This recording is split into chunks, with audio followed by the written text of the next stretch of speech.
ಸ್ಪರ್ಧಾತ್ಮಕ ಪರೀಕ್ಷೆಯಲ್ಲಿ ಇಲ್ಲಿಯವರೆಗೂ ಕೇಳಲಾಗಿರುವ ಡ್ಯಾಮ, ರಿವರ್ಸ, ಸ್ಟೇಟ ಇದನ್ನು ಮ್ಯಾಪ್ಗಳಲ್ಲಿ ಯಾವ ರೀತಿ ನೆನಪಿಟ್ಕೋಬೇಕು ಅಂದರೆ ಬೇಸಸ್ ಆನ್ ಮ್ಯಾಪ್ ಹೆಂಗದ ಅನ್ನೋದು. ಫಸ್ಟ್, ಇವು ಭಾರತದ ಆಣೆಕಟ್ಟುಗಳು, ನದಿ ಮತ್ತು ರಾಜ್ಯ. ಈ ರೀತಿ ಬ್ಲೈಂಡ್ಗಾಗಿ ನಾವು ಬರೀ ಈ ರೀತಿ ರಚನೆ ತೊಗೊಂಡಿವಿ ಅಂದ್ರೆ ಯಾವ ರಾಜ್ಯ ಎಲ್ಲೆಲ್ಲದವ ಅನ್ನೋದು ಒಂದು ಸಲ ನಮಗೆ ಗೊತ್ತಿರಬೇಕು. ಹಾಗಾಗಿ ಈ ರಾಜ್ಯಗಳ ಪರಿಚಯ ಇರಬೇಕು ಅಂದ್ರೆ ನಾವು ದಿನಕ್ಕೊಂದು ಅರ್ಧ ತಾಸರೆ ಮ್ಯಾಪ್ಗಳನ್ನು ವೀಕ್ಷಣೆ ಮಾಡ್ತಾ ಇರಬೇಕು. ಫಸ್ಟ್ ಇಲ್ಲಿ ನಾವು ಏನದಂದ್ರೆ ಅದರ ರಚನಾತ್ಮಕವಾಗಿ ತೊಗೊಂಡೇವಂದ್ರೆ ತಮಿಳುನಾಡು ತೋಳನ ಕಲ್ಲ ನೈ ಅಂಥೇಳಿ ಬರ್ತದೆ. ಇಲ್ಲಿ ಬರೋದೇ ಇದು ತಮಿಳುನಾಡು ರಾಜ್ಯ. ಹಾಗಾದರೆ ಕಲ್ಲನೈ ಆಣೆಕಟ್ಟು ಕಾವೇರಿ ನದಿಗೆ ಕಟ್ಟಲಾಗಿದೆ, ಇದು ಕರೆಕ್ಟ್ ಗೊತ್ತಿರಲಿ. ಹಾಗಾದರೆ ಇದು ಎಂಥ ಡ್ಯಾಮ್ ಅಂದ್ರೆ ಓಲ್ಡೆಸ್ಟ್ ಡ್ಯಾಮ್ ಇನ್ ಇಂಡಿಯಾ, ಭಾರತದಲ್ಲಿ ಹಳೆಯದಾದ ಜಲಾಶಯ ಯಾವುದಂದ್ರೆ ಕಲ್ಲನೈ. ಮತ್ತು ಯಾವ್ಯಾವ ಡ್ಯಾಮ್ಗಳು ಇಲ್ಲಿ ಕಟ್ಟಲಾಗಿದೆ ಮೊದಲು ಪ್ರಮುಖವಾಗಿರುತ್ತೋಳನು ಓಲ್ಡೆಸ್ಟ್ ಡ್ಯಾಮ್ ಇನ್ ಇಂಡಿಯಾ ಅಂದ್ರೆ ಕಲ್ಲನೈ ಕಾವೇರಿ. ಇಲ್ಲೊಂದು ಬರ್ತದೆ ಯಾವುದು ಅಂದರೆ ಹೀರಾಕುಡ್ ಡ್ಯಾಮ್. ಈ ಹೀರಾಕುಡ್ ಜಲಾಶಯ ಎನ್ನುವುದು ಯಾವ ನದಿಗೆ ಕಟ್ಟಲಾಗಿದೆ ಅಂದರೆ ಮಹಾನದಿಗೆ ಕಟ್ಟಲಾಗಿದೆ. ಯಾವ ರಾಜ್ಯದಾಗ ಅಂದ್ರೆ ಒಡಿಸ್ಸಾ ರಾಜ್ಯದೊಳಗೆ. ಅಂದ್ರೆ ಇದು ಲಾಂಗೆಸ್ಟ್ ಡ್ಯಾಮ್ ಇನ್ ಇಂಡಿಯಾ, ಭಾರತದಲ್ಲಿ ಉದ್ದವಾದ ಆಣೆಕಟ್ಟು ಯಾವುದು ಅಂದರೆ ಹೀರಾಕುಡ್ಡ. ಇನ್ನು ಭಾರತದಲ್ಲಿ ಅತ್ಯಂತ ಎತ್ತರದಲ್ಲಿರುವ ಆಣೆಕಟ್ಟು ಯಾವುದು ಅಂತ ಕೇಳ್ತಾರೆ. ಇದಕ್ಕೆ ನಾವು ತೆಹರಿ ಆಣೆಕಟ್ಟು ಅನ್ನಬೇಕು. ತೆಹರಿ ಆಣೆಕಟ್ಟು ಯಾವ ನದಿಗೆ ಅಂದ್ರೆ ಭಗೀರಥಿ ನದಿಗೆ ಕಟ್ಟಲಾಗಿದೆ. ಯಾವ ರಾಜ್ಯದಲ್ಲಿ ಅಂದ್ರೆ ಉತ್ತರಾಖಂಡ ರಾಜ್ಯದಲ್ಲಿ ಕಟ್ಟಲಾಗಿದೆ. ಇದಕ್ಕೆ ಹೈಯೆಸ್ಟ್ ಡ್ಯಾಮ್ ಇನ್ ಇಂಡಿಯಾ ಅಂತೀವಿ ನಾವು, ಹೈಯೆಸ್ಟ್ ಡ್ಯಾಮ್ ಇನ್ ಇಂಡಿಯಾ. ಇನ್ನು ಮತ್ತೆ ಇದಕ್ಕೆ ಪೂರಕ ವಿಚಾರಗಳು ಒಂದಿಷ್ಟು ಗೊತ್ತಿರಬೇಕಲ್ಲ. ಸ್ವತಂತ್ರ ಭಾರತದ ಮೊದಲ ವಿವಿಧೋದ್ದೇಶ ಯೋಜನೆ ಇದು ಜಾರ್ಖಂಡದ, ಇದು ವೆಸ್ಟ್ ಬೆಂಗಾಲದ, ಇವರಿಬ್ಬರೂ ಕೂಡಿ ಜಂಟಿಯಾದ ಯೋಜನೆ. ಅದು ಮೊದಲು ಯಾರ್ದಿತ್ತು ಅಂದ್ರೆ ಬಿಹಾರದವರಿದ್ದರು, ಈಗ ಡಿವೈಡ್ ಆಗೋದು ಜಾರ್ಖಂಡಕ್ಕೆ ಹಕ್ಕು ಹೋಗ್ಯಾದ. ಅಂದ್ರೆ DVC ಅಂತೇಳಿ ಕರಿತೇವೆ ನಾವು. ಹಿಂಗಂದ್ರೆ ಏನಂದ್ರೆ ದಾಮೋದರ ನದಿ ಕಣಿವೆ ಯೋಜನೆ, ದಾಮೋದರ ನದಿ ಕಣಿವೆ ಯೋಜನೆ ಅನ್ನಬೇಕು, ದಾಮೋದರ ವ್ಯಾಲಿ ಕಾರ್ಪೊರೇಷನ್.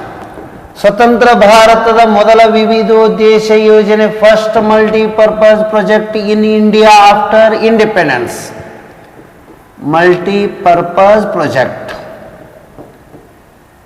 ಇದು ಹೇಳಬೇಕು ನಾವು. ಹಾಗಾದರೆ ಏನಂದ್ರೆ ಯಾವ ರಾಜ್ಯ ಅಂದ್ರೆ ಒಂದು ವೆಸ್ಟ್ ಬೆಂಗಾಲಕ್ಕದ, ಮತ್ತೊಂದು ಯಾವುದು ಅಂದ್ರೆ ಜಾರ್ಖಂಡ್ ರಾಜ್ಯ. ಈ ಎರಡೂ ಕೂಡಿ ಜಂಟಿಯಾಗಿ ಅನ್ನಂಗೆ ಇದು ಗೊತ್ತಿಲ್ಲ. ಇನ್ನು ಇಲ್ಲೇ ಸ್ವಲ್ಪ ಅಬ್ಸರ್ವೇಷನ್ ಮಾಡಿ, ಈ ಕಡೆಯಿಂದ ಬಂದೀವಿ ಅಂದ್ರೆ ಮತ್ತು ಇತರೆ ಪ್ರಮುಖಗಳು ಎಲ್ಲ ಗೊತ್ತಿರಬೇಕಲ್ಲ. ಇಲ್ಲಿ ಏನಂದ್ರೆ ಜಮ್ಮು ಕಾಶ್ಮೀರದಲ್ಲಿ ಪಾಕಿಸ್ತಾನ ಭಾರತದ ನಡುಬರಕ್ಕೆ ಬಗಲಿಹಾರ್ ವಿದ್ಯುತ್ ಯೋಜನೆ ಅಂತೇಳಿ ಬರ್ತದೆ. ಈ ಬಗಲಿಹಾರ್ ವಿದ್ಯುತ್ ಯೋಜನೆ ಎನ್ನುವುದು ಯಾರ ಇಬ್ಬರ ನಡುಬರಕ್ಕೆ ಹೆಚ್ಚು ವಿವಾದಿತವಾಗಿದೆ ಅಂದ್ರೆ ಭಾರತ ಪಾಕಿಸ್ತಾನ. ಇರುವ ರಾಜ್ಯ ಯಾವುದು ಅಂದರೆ ಜಮ್ಮು ಕಾಶ್ಮೀರ. ಅದು ಎಲ್ಲದ ಅಂದರೆ ಚೀನಾಬ್ ನದಿಗೆ ಕಟ್ಟಲಾಗಿದೆ. JK ಚೀನಾಬ್, ಇದು ಕರೆಕ್ಟ್ ಗೊತ್ತಿರಬೇಕು ನಮಗೆ.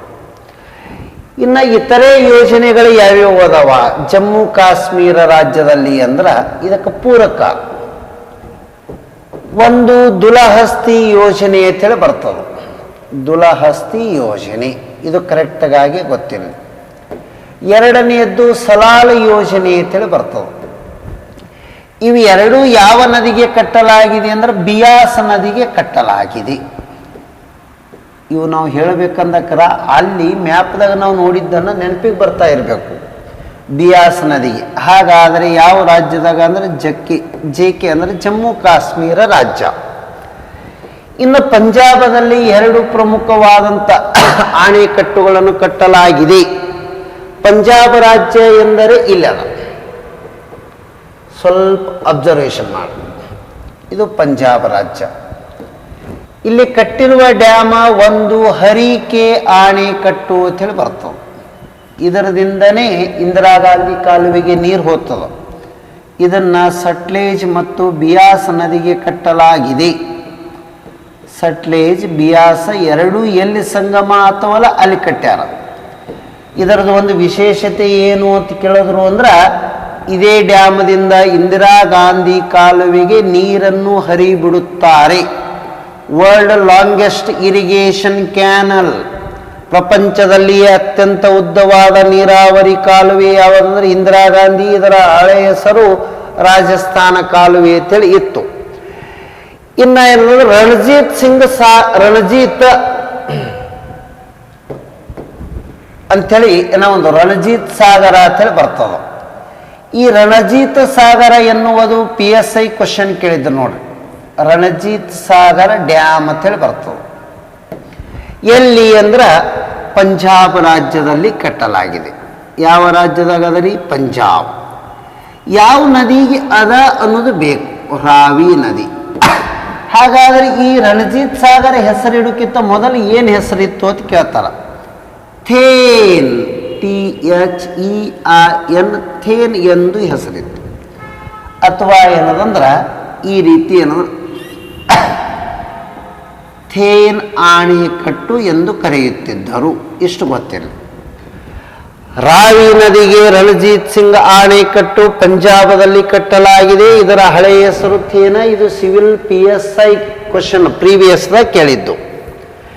ನೆಕ್ಸ್ಟ್ ಪಂಜಾಬ್ ಆಗನ ಇಲ್ಲಿ ರಾಜಸ್ಥಾನ ಬರ್ತವೆ.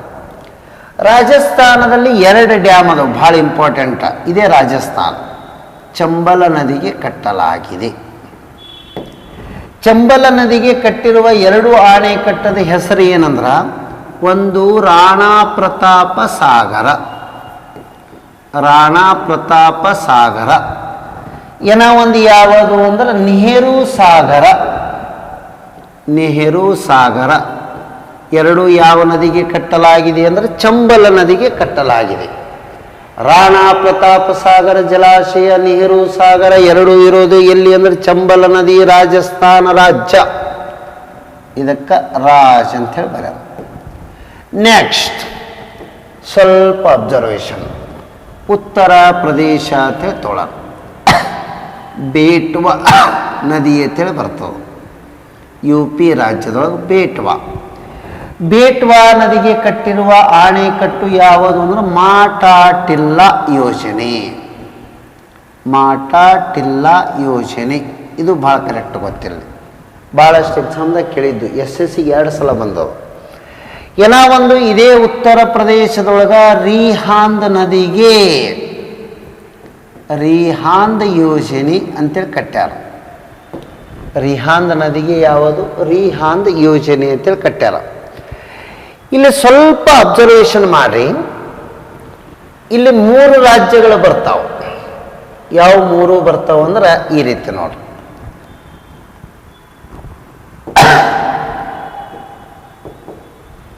ಇವು 3ಕ್ಕೆ ಸ್ವಲ್ಪ ಅಬ್ಸರ್ವೇಷನ್ ಮಾಡಬೇಕಾವು. 1 ಉತ್ತರ ಪ್ರದೇಶ, 2 ಮಧ್ಯಪ್ರದೇಶ, 3 ಬಿಹಾರ. ಈ 3 ರಾಜ್ಯಗಳು ಜಂಟಿಯಾಗಿ ಕಟ್ಟಿರುವ ಒಂದು ಯೋಜನೆ ಅದ. 3ಕ್ಕೂ ಸಂಬಂಧ ಅದು. ಅದರ ಹೆಸರೇ ಏನು ಅಂದ್ರೆ ಬನಸಾಗರ ಯೋಜನೆ. ಬನಸಾಗರ ಯೋಜನೆ ಸೋನ ನದಿಗೆ ಕಟ್ಟಲಾಗಿದೆ. ಹಾಗಾದರೆ ಯಾವ್ಯಾವ ರಾಜ್ಯ ಅಂದ್ರೆ ಒಂದು UP, ಒಂದು ಬಿಹಾರ, ಮತ್ತೊಂದು MP. ಈ 3ಕ್ಕೆ ಕೂಡಿನೇ ಕಟ್ಟಿರುವ ಆಣೆಕಟ್ಟು ಯಾವುದು ಅಂದ್ರೆ ಬನ್ಸಾಗರ ಯೋಜನೆ. ಬನ್ಸಾಗರ ಯೋಜನೆ ಎನ್ನುವುದನ್ನು ಯಾವ ನದಿಗೆ ಕಟ್ಟಲಾಗಿದೆ ಅಂದರೆ ಸೋನ್ ನದಿಗೆ ಕಟ್ಟಲಾಗಿದೆ. ಸೋನ್ ನದಿ ಬಗ್ಗೆ ಒಂದು ಕ್ವಶನ್ ಏನು ಕೇಳ್ತಾರೆ ಅಂದರೆ, ಇದು ಉತ್ತರಾಭಿಮುಖವಾಗಿ ಹರಿದು ಹೋಗಿ ಪಾಟ್ನಾದ ಸಮೀಪದಲ್ಲಿ ಗಂಗಾ ನದಿ ಸೇರುತ್ತದೆ.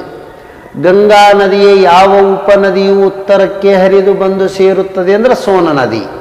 ಹಿಂಗಂದ್ರೆ ಇದರ ಅರ್ಥ ಇದು ಗಂಗಾ ಹರಿತದ, ಇದು ಈ ಕಾಲದಿಂದ ಹರಕೋತ ಹೋಗಿ ಕೂಡ್ತದ ದಕ್ಷಿಣದಿಂದ ಉತ್ತರಕ್ಕೆ, ಬಿಹಾರದ ಪಾಟ್ನಾ ಸಮೀಪ. ಅದೇ ಸೋನ ನದಿಗೆ ಯಾವ ಆಣೆಕಟ್ಟು ಅಂದ್ರೆ ಬನಸಾಗರ ಆಣೆಕಟ್ಟು. ಎಲ್ಲಿ ಅಂದ್ರೆ ಉತ್ತರ ಪ್ರದೇಶ, ಮಧ್ಯಪ್ರದೇಶ, ಬಿಹಾರ ಜಂಟಿ ಯೋಜನೆ, ಜಾಯಿಂಟ್ ಪ್ರಾಜೆಕ್ಟ್ ನಿರ್ಮಾಣ ಮಾಡಲಾಗಿದೆ. ಇದು ನಮಗೆ ಕರೆಕ್ಟ್ ಗೊತ್ತಿರಬೇಕು. ಇನ್ನು ಇದೇ ಒರಿಸ್ಸಾ ರಾಜ್ಯದೊಳಗೆ, ಇದು ಒರಿಸ್ಸಾ ರಾಜ್ಯ, ಹೀರಾಕುಡ್ಡ ಅಣೆಕಟ್ಟು, ಹೀರಾಕುಡ್ಡದಲ್ಲ, ಇಲ್ಲಿ ಏನೋ ಒಂದು ಇಂದ್ರಾವತಿ ಸಾಗರ, ಇಂದ್ರಾವತಿ ನದಿ, ಇದು ಹೇಳಬೇಕು. ಆ್ಯಕ್ಚುಲಿ ಇದು ಇಂದ್ರಾವತಿ ಛತ್ತೀಸ್ಗಢದ ಪ್ರಸಿದ್ಧ ನದಿ ಇದ್ದೂ ಡ್ಯಾಮ್ ಈಚೆ ಕಡೆ ಕಟ್ಟ್ಯಾರ ಒಡಿಸ್ಸಾದಾಗ. ಇನ್ನು ನೆಕ್ಸ್ಟ್ ಇಲ್ಲಿ ತೆಲಂಗಾಣ ರಾಜ್ಯ ಅದ ನೋಡಿ. ತೆಲಂಗಾಣಕ್ಕೆ 2 ಕ್ವಶನ್ ಬರಬೇಕು. ಒಂದು ಏನಂದ್ರೆ ಮಾಂಜ್ರಾ ಅಂಥೇಳಿ ನದಿ ಅದ. ಈ ಮಾಂಜ್ರಾ ನದಿ ಎದರ ಉಪನದಿ ಅದ ಅಂದ್ರೆ ಗೋದಾವರಿ ಉಪನದಿ. ಅದಕ್ಕೆ ನೀವು ಗೋದಾವರಿ ಕನ್ಸಿಡರ್ ಮಾಡಬೇಕು. ಯಾವ ಅಣೆಕಟ್ಟನ್ನು ಕಟ್ಟಲಾಗಿದೆ ಅಂದ್ರೆ ನಿಜಾಮ ಸಾಗರ ಅಣೆಕಟ್ಟು ಕಟ್ಟಲಾಗಿದೆ. ಈ ನಿಜಾಮ ಸಾಗರ ಅಣೆಕಟ್ಟು ಎಲ್ಲಿದೆ ಅಂತ ಕೇಳಿದ್ರಂದ್ರೆ ತೆಲಂಗಾಣ ರಾಜ್ಯದಲ್ಲಿ ಇದೆ, TE 1. ಎರಡನೆಯದ್ದು ಇದೇ ಗೋದಾವರಿ ನದಿಗೆ ಶ್ರೀರಾಮ ಸಾಗರ ಅಣೆಕಟ್ಟು ತೆಲಂಗಾಣ ರಾಜ್ಯದಲ್ಲಿ ಕಟ್ಟಲಾಗಿದೆ. ಇದೇ ಗೋದಾವರಿ ಮೊದಲು ಈ ಕಡೆ ಹರಿದು ಬರುವತ್ತಿಗೆ ಮಹಾರಾಷ್ಟ್ರದೊಳಗದ ನೋಡಿ. ಜಯಕವಾಡಿ ಎನ್ನುವ ಜಲಾಶಯ ಕಟ್ಟಲಾಗಿದೆ.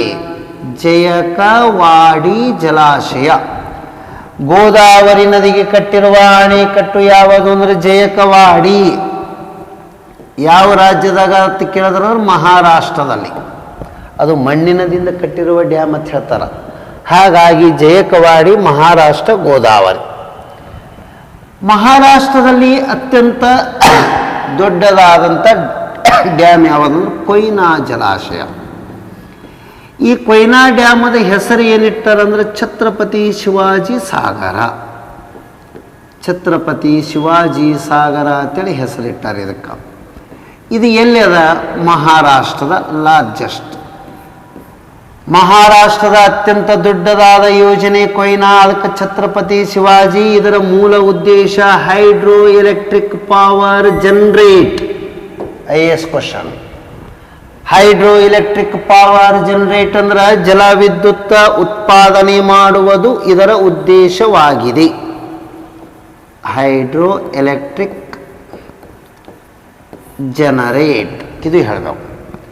ಮಹಾರಾಷ್ಟ್ರದ ದೊಡ್ಡದಾದ ಯೋಜನೆ ಕೊಯ್ನಾ ಏನ್ರಿ. ಮಹಾರಾಷ್ಟ್ರದಲ್ಲಿ ಜಯಕವಾಡಿ ಗೋದಾವರಿ ನದಿಗೆ ಕಟ್ಟಲಾಗಿದೆ, ಇದು ಗೊತ್ತಿರಲಿ. ಇನ್ನು ಸ್ವಲ್ಪ ಗುಜರಾತ್ ರಾಜ್ಯದ ಬಗ್ಗೆ ಐಡಿಯಾ ಇರಬೇಕು ನಮ್ಗೆ. ಅಲ್ಲಿನೂ ಒಂದು 3-4 ಯೋಜನೆಗಳದಾವೆ. ಇಲ್ಲೆಂದ್ರೆ ಗುಜರಾತ್ ರಾಜ್ಯದಲ್ಲಿ ಸ್ವಲ್ಪ ಏನಂದ್ರೆ ಫಸ್ಟ್ ಗುಜರಾತ್ ಅಂದ ತಕ್ಷಣ ಮೊದಲಿಗೆ ನೆನಪು ಬರಬೇಕಾಗಿದ್ದು ಸರ್ದಾರ್ ಸರೋವರ ಅಣೆಕಟ್ಟು. ಈ ಸರ್ದಾರ್ ಸರೋವರ ಅಣೆಕಟ್ಟು ಎನ್ನುವುದು ಎಲ್ಲದಂದ್ರೆ ಗುಜರಾತ್ ರಾಜ್ಯದಲ್ಲಿ ಇದೆ. ಯಾವ ನದಿಗೆ ಅಂದ್ರೆ ನರ್ಮದಾ ನದಿಗೆ ಕಟ್ಟಲಾಗಿದೆ, ಇದು ಗೊತ್ತಿರಲಿ. ಎರಡನೆಯದ್ದು ತಪತಿ ನದಿಗೆ 2 ಯೋಜನೆಗಳದಾವು. ತಪತಿ ನದಿಗೆ 2 ಯೋಜನೆಗಳು ಇವೆ. ಆ 2 ಯೋಜನೆಗಳ ಹೆಸರು ಏನು ಅಂದ್ರೆ ಒಂದು ಉಕಾಯಿ ಯೋಜನೆ, ಎರಡನೆಯದ್ದು ಕಕ್ರಪಾರ ಯೋಜನೆ. 2 ಎಲ್ಲಿ? ಗುಜರಾತ್ ರಾಜ್ಯ. ಉಕಾಯಿ ಮತ್ತು ಕಕ್ರಪಾರ ಯೋಜನೆ ಎರಡನ್ನೂ ಯಾವ ನದಿಗೆ ಕಟ್ಟಲಾಗಿದೆ ಅಂದ್ರೆ ತಪತಿ. ಸರ್ದಾರ್ ಸರೋವರ ಅಣೆಕಟ್ಟು ಎದಕ್ಕೆ ಕಟ್ಟ್ಯಾರ ಅಂತ ಕೇಳಿದ್ರೆ ನರ್ಮದಾ ನದಿಗೆ. ಇದೇ ಗುಜರಾತ್ ರಾಜ್ಯದಲ್ಲಿ ಜಮನ್ಲಾಲ್ ಬಜಾಜ್ ಅಂತೇಳಿ ಏನೋ ಒಂದು ಬರ್ತದ, ಅದು ಎದಕ್ಕೆ ಕಟ್ಟ್ಯಾರ ಅಂದ್ರೆ ಮಾಹಿ ನದಿಗೆ ಕಟ್ತಾರ. ಹಾಗಾದರೆ ಮಾಹಿ ನದಿಗೆ ಕಟ್ಟಿರುವುದು ಜೆ ಬಜಾಜ್ ಜಲಾಶಯ. ಇದನ್ನು ಗುಜರಾತಿನಲ್ಲಿ 4 ಪ್ರಮುಖವಾಗಿ ಗೊತ್ತಿರಬೇಕು. ಜಮನ್ಲಾಲ್ ಬಜಾಜ, ಮಾಹಿ ನದಿ. ಇಲ್ಲಿ ಸ್ವಲ್ಪ ಅಬ್ಸರ್ವೇಷನ್ ಮಾಡಿ. ಕೇರಳ ರಾಜ್ಯದಲ್ಲಿ ನೋಡಿ, ಇದು ಕೇರಳ ರಾಜ್ಯ. ಒಂದು ಪೆರಿಯಾರ ಅಂತೇಳಿ ಬರ್ತದೆ ನದಿ ಇದು. ಈ ಪೆರಿಯಾರ ನದಿ ಎದಕ್ಕೆ ಏನು ಕಟ್ಟ್ಯಾರ ಅಂತ ಕೇಳ್ತಾರೆ? ಇಡುಕ್ಕಿ ನದಿ, ಇಡುಕ್ಕಿ ಡ್ಯಾಮ್. ಏನೋ ಒಂದು ಮುಲ್ಲ ಪೆರಿಯಾರ ಡ್ಯಾಮ್, ಇದು ಹೇಳಬೇಕು ನಾವು. ಇವೆರಡು ಎಲ್ಲಿ ಅಂದ್ರೆ ಕೇರಳ. ಈ ಪೆರಿಯಾರ ವನ್ಯಧಾಮ ಎದಕ್ಕೆ ಫೇಮಸ್ ಅದ ಅಂಥೇಳಿ ಕೇಳಿದ್ರು. UPSC ಆನೆಗಳಿಗೆ ಪ್ರಸಿದ್ಧಿಯಾಗಿದೆ, ಇದು ಕರೆಕ್ಟಾಗಿ ಗೊತ್ತಿರಲಿ. ಇನ್ನು ತಮಿಳುನಾಡಿನ ಬಗ್ಗೆ ಸಿವಿಲ್ PSI ಒಂದು ಕ್ವಶನ್ ಕೇಳಿದರು. ಇದೇ ಕಾವೇರಿ ನದಿಗೆ ಮೆಟ್ಟೂರ ಡ್ಯಾಮ್ ಕಟ್ಟಲಾಗಿದೆ ತಮಿಳುನಾಡ್ದಾಗ. ಒಂದು ಅದರ ಓಲ್ಡ್ ಹೆಸರು ಸ್ಟ್ಯಾನ್ಲಿ ಜಲಾಶಯ, ಸ್ಟ್ಯಾನ್ಲಿ ಡ್ಯಾಮ್ ಅಂತ ಕರೀತಾರೆ. ಹಾಗಾದರೆ ಮೆಟ್ಟೂರ ಜಲಾಶಯ ಅಥವಾ ಸ್ಟ್ಯಾನ್ಲಿ ಜಲಾಶಯ ಎಲ್ಲಿದೆ ಅಂತ ಕೇಳಿದ್ರು ಅಂದ್ರೆ ತಮಿಳುನಾಡು. ಅತಿ ಹೆಚ್ಚು ನ್ಯೂಸ್ನಲ್ಲಿ ಇರೋದು ಯಾವುದು ಅಂದ್ರೆ ಕುಂದಾ ಯೋಜನೆ ಅಂತೇಳಿ ಬರ್ತದೆ. ಕುಂದಾ ನದಿ, ಕುಂದಾ ಯೋಜನೆ ತಮಿಳುನಾಡು, ಇದು ಬಹಳಷ್ಟು ಗೊತ್ತಿರಬೇಕು. ಭವಾನಿ ಯೋಜನೆ, ಭವಾನಿ ನದಿ ತಮಿಳುನಾಡು. ಭವಾನಿ, ಕುಂದ, ಕಲ್ಲನೈ, ಮೆಟ್ಟೂರ, ಸ್ಟ್ಯಾನ್ಲಿ ಇವೆಲ್ಲ ಎಲ್ಲಿ ಅಂದ್ರೆ ತಮಿಳುನಾಡಕ್ಕೆ ಸಂಬಂಧದವ, ಇದು ಗೊತ್ತಿರಲಿ. ಆಂಧ್ರ ಪ್ರದೇಶದಲ್ಲಿ ಏನದಂದ್ರೆ ಕೃಷ್ಣಾ ನದಿಗೆ ನಾಗಾರ್ಜುನ ಶ್ರೀಶೈಲಂ, ನಾಗಾರ್ಜುನ ಶ್ರೀಶೈಲಂ ಎನ್ನುವ ಯೋಜನೆ ಇದು ಹೇಳ್ಯಾರ. ಈ ನಾಗಾರ್ಜುನ ಶ್ರೀಶೈಲಂ ಯೋಜನೆ ಎನ್ನುವುದು ಹೈಡ್ರೋ ಎಲೆಕ್ಟ್ರಿಕ್ ಪವರ್. ಅಲ್ಲೇ ಏನೋ ಒಂದು ಏನಂದ್ರೆ ಎರಡು ಕಟ್ಟ್ಯಾರ, ಒಂದು ಡ್ಯಾಮ್ ಕಟ್ಟ್ಯಾರ, ಒಂದು electric power generator. Neelam Sanjeeva ರೆಡ್ಡಿನೂ ಅಂತೇಳಿ ಹೆಸರಿಟ್ಟಾರ ಅದಕ್ಕೆ. ಹಾಗಾಗಿ ಕೃಷ್ಣಾ ನದಿಗೆ ನಾಗಾರ್ಜುನ ಸಾಗರ ಶ್ರೀಶೈಲಂ ಎಲ್ಲಿ ಅಂತ ಕೇಳಿದ್ರೆ ಆಂಧ್ರ ಪ್ರದೇಶ್, ಆಂಧ್ರ ಪ್ರದೇಶ್. ಪಶ್ಚಿಮ ಬಂಗಾಳದಲ್ಲಿ ಯಾವುದಂದ್ರೆ ಮಯೂರಾಕ್ಷಿ ಯೋಜನೆ, ಮಯೂರಾಕ್ಷಿ ನದಿ, ಮಯೂರಾಕ್ಷಿ ಯೋಜನೆ, ಮಯೂರಾಕ್ಷಿ ನದಿ ಇದೇ ಹೇಳಬೇಕು. ಒಂದು ಪಶ್ಚಿಮ ಬಂಗಾಳದಲ್ಲಿ ಹೂಗ್ಲಿ ನದಿಗೆ ಫಾರಕ್ಕ ಅಣೆಕಟ್ಟು ಕಟ್ಟಲಾಗಿದೆ. ಹೂಗ್ಲಿ ನದಿಗೆ ಯಾವ ಅಣೆಕಟ್ಟು ಅಂದ್ರೆ ಫಾರಕ್ಕ ಅಣೆಕಟ್ಟು ಕಟ್ಟಲಾಗಿದೆ. ಇದು ಕರೆಕ್ಟ್ ಗೊತ್ತಿರಲಿ ನಮಗೆ. ಇನ್ನು ಹಿಮಾಚಲ ಪ್ರದೇಶದಲ್ಲಿ ಇರುವಂತಹ ಎರಡು ಪ್ರಮುಖ ಜಲಾಶಯ ಡ್ಯಾಮ್ಗಳು ಗೊತ್ತಿರಬೇಕು. ಒಂದು ಫಸ್ಟ್ ಅಬ್ಸರ್ವೇಷನ್ ಮಾಡಿ, ಹೂಗ್ಲಿ ಎನ್ನುವುದು ಎಲ್ಲಿ? ಫಾರಕ್ಕ, ಮಯೂರ ವೆಸ್ಟ್ ಬೆಂಗಾಲ. ದಾಮೋದರ ವ್ಯಾಲಿ ಕಾರ್ಪೊರೇಷನ್ನ ಎಲ್ಲಿ ಅಂದರೆ ವೆಸ್ಟ್ ಬೆಂಗಾಲ. ಇಲ್ಲಿ ಅಬ್ಸರ್ವೇಷನ್ ಏನು ಮಾಡಬೇಕು ಅಂದ್ರೆ ಬಿಯಾಸ ಮತ್ತು ಸಟ್ಲೇಜ್ ಅಂತೇಳಿ ಎರಡು ನದಿ ಹರಿತಾವೆ ಇಲ್ಲಿ. ಎಲ್ಲಿ ಅಂದರೆ ಹಿಮಾಚಲ ಪ್ರದೇಶದಲ್ಲಿ. ಇಲ್ಲಿ ಅದ ನೋಡಿ ಹಿಮಾಚಲ. ಇದಕ್ಕೆ ಇಲ್ಲಿ ಬರೆಯುವುದಕ್ಕೆ ಜಾಗ ಇಲ್ಲಾರ ಬಿಟ್ಟೆ ಇಲ್ಲಿ ಬರೆದಿರ್ತೀವಿ ಹಿಮಾಚಲ ಪ್ರದೇಶ ಅಥವಾ ಇಲ್ಲೇ ತೋಳ. ಏನದ ಒಂದನೇದ್ದು ಬಾಕ್ರಾನಂಗಲ್ ಅಣೆಕಟ್ಟು ಕಟ್ಟಲಾಗಿದೆ, ಇದು ಗೊತ್ತಿರಬೇಕು. ಯಾವ ನದಿಗೆ ಅಂದ್ರೆ ಸಟ್ಲೇಜ್ ನದಿಗೆ. ಯಾವ ರಾಜ್ಯದಾಗದ ಅಂತ ಕೇಳ್ತಾರೆ? ಹಿಮಾಚಲ ಪ್ರದೇಶ ರಾಜ್ಯದಲ್ಲಿ ಕಟ್ಟಲಾಗಿದೆ.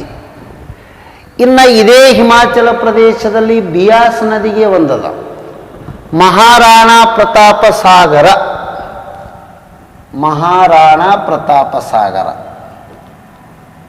ಪ್ರತಾಪ ಸಾಗರ ಇದು ಯಾವ ನದಿಗೆ ಅಂತ ಕೇಳ್ತಾರೆ? ಬಿಯಾಸ್ ನದಿ. ಹಾಗಾದರೆ ಯಾವ ರಾಜ್ಯ ಅಂದರೆ ಹಿಮಾಚಲ ಪ್ರದೇಶದಲ್ಲಿ ಕಟ್ಟಲಾಗಿದೆ. ಇಷ್ಟು ನಮಗೆ ಕರೆಕ್ಟಾಗಿ ಗೊತ್ತಿರಬೇಕು. ಇವು ಭಾರತದಲ್ಲಿ ಅತಿ ಹೆಚ್ಚಿನ ಪರೀಕ್ಷೆಗಳಲ್ಲಿ ಕೇಳಲಾಗಿರುವಂಥ ಅಣೆಕಟ್ಟುಗಳ ವಿಷಯಗಳು. ಎಲ್ಲರಿಗೂ ಧನ್ಯವಾದಗಳು.